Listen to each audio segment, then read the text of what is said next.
ganyan ang klase ng politika natin. Kampihan, hindi mag-uusap sa ebidensya. Sa simple, ang tingin ko, ang dulo nito ay i-acquit si Sara. Yun ang dulo nito. Kasi hindi naman ito mag-uusap sa tama at mali. Kahit isang tambak ang ebidensya, ang mananaig dito sa dulo ay ang party line nila kung saan sila nakasanib. At ang karamihan sa senador ay naka-line sa mga Duterte.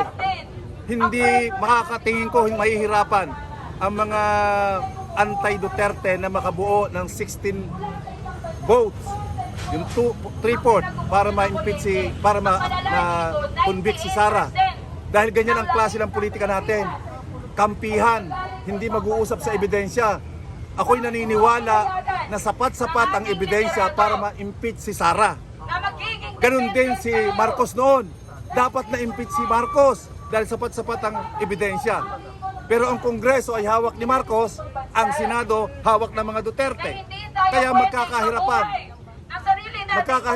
Magpapatuloy lang ang kailang bangayan, pero para mag-agawan ng kapangyarihan, pero hindi makikinabang ang taong bayan dyan. Katunayan, wala silang nire-resolve na problema ng bayan hanggang sa ngayon. Dahil puro political dynasty sila.